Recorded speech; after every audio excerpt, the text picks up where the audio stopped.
जीवन के साथ योग चैनल में राजन आचार्य के साथ। हमारी जो सांसें तेज तेज चलती हैं तो ये कुछ कहती हैं। सांसें तेज चलने का मतलब क्या होता है? शरीर में अक्षमता, शरीर का श्रमित होना, शरीर का उस कार्य के प्रति उदासीन होना, किसी कार्य में मन न लगना, हमारे निगेटिव विचारधारा और हमारा अनमनापन, ये सारी चीज़ें ये हमारी उखड़ी हुई सांसों की तरफ इशारा करती हैं। जब हमारा जन्म हुआ था तो प्रकृति ने जब ये शरीर रूपी यंत्र बनाया था तो इस यंत्र में एक चिप डाल दी थी। और वो चिप कौन सी थी? सांसों की। इस चिप के माध्यम से वो सारा कुछ जो कुछ भी आपके अंदर घटित होता है, जो कुछ भी कार्य संपन्न होता है, नहीं होता है, शरीर की क्या गतिविधि है, आपका कार्य व्यवहार कैसा है, आपकी दिनचर्या कैसी है, सारा कुछ इन सांसों के माध्यम से उस विश्व ब्रह्मांड को पता चलता रहता है, उस यूनिवर्स को पता चलता रहता है। उसको आपसे पूछने की कोई आवश्यकता नहीं। उसके आपके कार्य के ऑब्जर्वेशन के लिए उसने स्वतः ही पहले ही एक पहरेदार बना रखा। चौकीदार रखते हैं, कोई पहरेदार रखते हैं, तो क्या आप उसका अपमान करेंगे? अगर आप अपमान करेंगे तो वो चौकीदार या पहरेदार ये सूचना उस मालिक को दे देगा जिसने आपको वहाँ पे अपॉइंट करवाया, और आपका संबंध उनसे खराब हो जाएगा। इसी तरह से जब हम अपने दैनिक जीवन में अपने जीवन से विपरीत कार्य करते हैं तो इन सारी चीज़ों की सूचना उस विश्व ब्रह्मांड को मिलती रहती है। परिणाम स्वरूप हमारे जीवन की दिशा और दशा उसी अनुरूप बदलती चली जाती है। तो सबसे पहला काम क्या है कि जीवन में इन सांसों पर हमारा नियंत्रण हो। नियंत्रण का मतलब इनका स्मरण रहे कि हमारी सांस कितनी लंबी और कितनी गहरी जाती है। लंबी और गहरी सांसों के साथ हमारे अंदर एक सकारात्मकता पैदा होती है, एक पॉजिटिवनेस पैदा होती है, एक हमारा अपने जीवन के प्रति लगाव पैदा होता है, प्रेम पैदा होता है और जुनून पैदा होता है कार्य के प्रति। जब ये सारी चीज़ें एक साथ इतनी पैदा होती हैं तो पैदा होने के साथ साथ हमारा कार्य अच्छा होगा, हमारा कार्य उत्तम रीति से संपन्न होगा। हमारा जो काम करेंगे उस काम के प्रति हमारा व्यवहार होगा। ये सारा कुछ किसी यूनिवर्सिटी में नहीं पढ़ाया जाता है। यूनिवर्सिटी में अगर ये पढ़ाया गया होता तो किस तरह से कार्य के प्रति उत्तरदायी बनना है, किस तरह हमें अपने लक्ष्य के प्रति समर्पित बनना है, किस तरह हमें अपने जीवन के प्रति उत्तरदायी बनना है, ये किसी यूनिवर्सिटी में नहीं पढ़ाया जाता है। ये आपको स्वयं पढ़ना पड़ेगा। और जब तक आप स्वयं नहीं पढ़ेंगे तब तक आपकी विचारधारा नकारात्मक बनी रहेगी और जीवन में आप हर स्टेप पर फेल होते रहेंगे। तो पिछले कई वीडियो संदेशों में हमने आपको इस सांस लेने की जो क्रिया है उसके विषय में विस्तार से बता रखा है।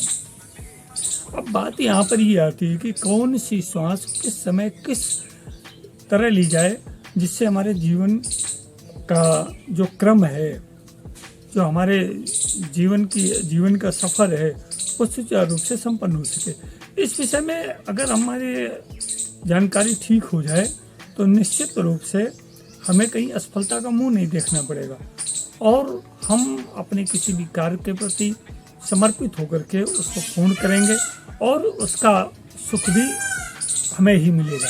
जब हम ज़्यादा श्रमित हों, हमारा शरीर अत्यधिक बोझिल हो, हमारा किसी काम में मन न लग रहा हो, मन उदास हो, नकारात्मक विचारधारा हमारे अंदर तेजी से फैल रही हो और हमारा पाचन भी खराब हो, श्वसन में भी परेशानी हो, उस समय हमें क्या करना चाहिए? नाक से सांस लेकर के मुंह से छोड़नी चाहिए। इस तरह से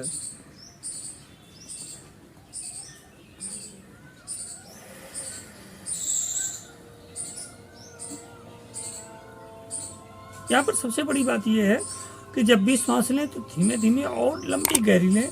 श्वास का क्रम हमेशा हमारे नाभि चक्र तक होता हुआ स्वादिष्ठान चक्र, नाभि चक्र से 10 अंगुल नीचे स्वादिष्ठान चक्र है, यहाँ तक पहुँचता हुआ प्रतीत हो। तो इस तरह से जब सांस लेंगे तो सांस पूरी गहरी लंबी जाएगी और पूरे शरीर में ये स्वादिष्ठान चक्र तक जब पहुंचेगी तो यहाँ से जब हम मुंह से सांस छोड़ते हैं तो अंदर का जितना भी संक्रमण है इस श्वास के सारे मुंह से बाहर निकल जाता है।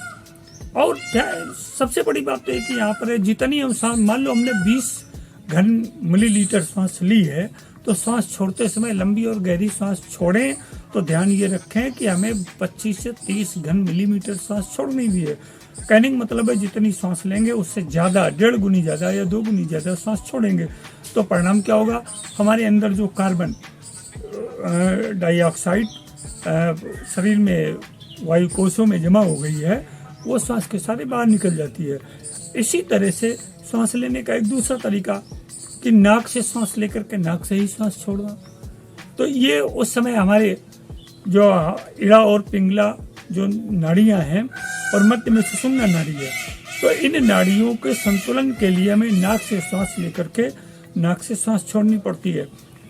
अब इसको कैसे करें, किसी भी साम्य अवस्था में किसी भी आसन पर बैठ जाए, कैसे भी बैठ जाए, बस इतना ध्यान रखें कि सांस लेते समय हमारा सिर, हमारा मेरुदंड और कमर बिल्कुल सीधी, एक सीध में हो। हम नाक से सांस लेंगे,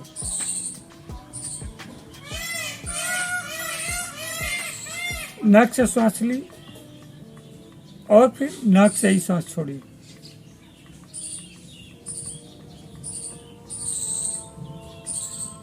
एक तो विधि ये हो गई। सदैव एक बात को इतना ध्यान रखें कि जितनी सांस लें उससे ज़्यादा छोड़ने का प्रयास करें। तीसरा विकल्प है कुंभक के साथ। हमने सांस ली और अंदर कुछ देर रोका, अंतर कुंभक किया, और जो सांस छोड़ दी इसके पश्चात भी बाहर थोड़ी देर रुके, बाह्य कुंभक किया।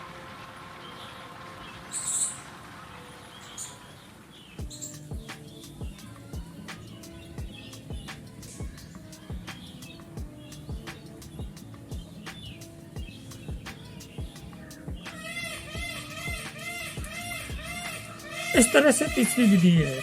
चौथी विधि सांस लेने की अनुलोम विलोम की है कि हम अपनी दाहिनी नासिका छिद्र को बंद करके बाईं नासिका छिद्र से धीमे धीमे सांस लेंगे और सांस को पूरा अंदर पेट तक डायफ्राम में पूरा भरेंगे। तो भर करके थोड़ी देर कुंभक के साथ करेंगे, तो यहाँ रुकेंगे अंदर आकर के, और इसके पश्चात फिर दाईं नासिका से सांस छोड़ेंगे बाईं नासिका बंद करके, और जब सांस छोड़ दी तो फिर रुके। फिर इसी तरह से दाईं नासिका से सांस ली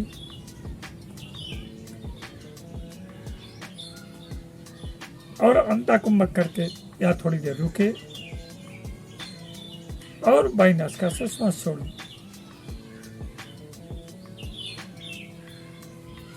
इस तरह से एक क्रम ये। तो पहले जैसे मैंने बताया कि मुंह से, नाक से सांस लेके मुंह से छोड़ना, शरीर के अत्यधिक सीमित होने, आपको ज़्यादा पसीना आने, अत्यधिक उदासीपन होने, कार्य में मन न लगने, निगेटिवनेस के स्थिति में मुंह से सांस छोड़ें। दूसरी बात एक ये है कि जब नाक से सांस लें, नाक से छोड़ें, अनुलोम विलोम करें, तो उस समय हम नाड़ियों में साम्य अवस्था स्थापित करने के लिए नाक से सांस लेकर के नाक से सांस छोड़ते हैं। परिणाम क्या होता है, इड़ा और पिंगला, इड़ा जिसको चंद्रस्वर कहा जाता है, पिंगला जिसको सूर्य स्वर कहा जाता है। इड़ा हमारी शांत नाड़ी है, शीतल नाड़ी है, और पिंगला हमारी सूर्य उष्ण नाड़ी है। तो कौन सी नाड़ी किस समय चल रही है, इसको अगर हमें उष्ण नाड़ी ज़्यादा देर चलती है तो उसको शीतल करने के लिए हमें क्या करना पड़ेगा, बाईं नासिका से सांस लेके दाईं नासिका से लगातार छोड़ना पड़ेगा। बाईं नासिका से लेके दाईं नासिका से छोड़ें, बाईं नासिका से लेके दाईं नासिका। ये क्रम जब लगातार करेंगे तो हमारा स्वर बदल जाता है। तो हमारा जो सूर्य स्वर है वो चंद्र स्वर में बदल जाता है। और जब दोनों स्वर समान चलते हैं, सुषुम्ना स्वर चलता है, तो सुषुम्ना स्वर हमारा अंतर जगत का स्वर है। सुषुम्ना स्वर जिस समय चलता हो उस समय हम इस सांसारिक जगत पे कोई भी कार्य न करें, वरना हमें असफलता का मुंह देखना पड़ेगा। सुषुम्ना जिस समय स्वर चलता है वो योगियों का चलता है। तो योगी उस समय ब्रह्म चिंतन में अपने को ध्यानस्थ रखते हैं, अपने को मग्न रखते हैं। यह सुषुम्ना स्वर योगियों का है, और हम गृहस्थ हैं तो हमें इड़ा और पिंगला स्वर देख करके कार्य करना चाहिए। अगर हमारा इड़ा स्वर चल रहा है तो हमें बायां पैर आगे बढ़ा करके कार्य प्रारंभ करना चाहिए, और जब पिंगला स्वर चल रहा है तो दायां पैर बढ़ा करके कार्य आगे करना चाहिए। और ध्यान ये रखें कि ये स्वर एक एक घंटे में परिवर्तित होते रहते हैं। कुछ क्षणों के लिए सुषुम्ना स्वर चलता है और फिर पुनः स्वर बदल जाते हैं। तो दिन और रात में शुक्ल पक्ष और कृष्ण पक्ष के हिसाब से प्रतिपदा के और अमावस्या प्रतिपदा से लेकर के पूर्णमासी तक इन स्वरों का क्रम अपने आप चेंज होता रहता है। तो इन स्वरों के सहारे अगर हम अपनी को आगे बढ़ाएंगे तो निश्चित ही हमारा स्वास्थ्य उत्तम होगा, हमारे अंदर नकारात्मकता समाप्त होगी, सकारात्मकता आएगी। हमारे अंदर जितने भी तरह के रोग हैं, चाहे वो सिर से लेकर पैर तक कोई भी किसी भी तरह का गंभीर संक्रामक रोग हो, इन रोगों से मुक्ति मिल जाएगी।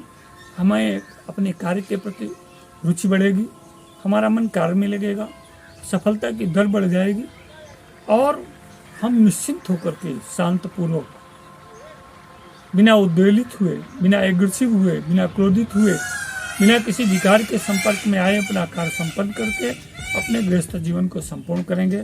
मित्रों, आज की बात यहीं तक। नमस्कार।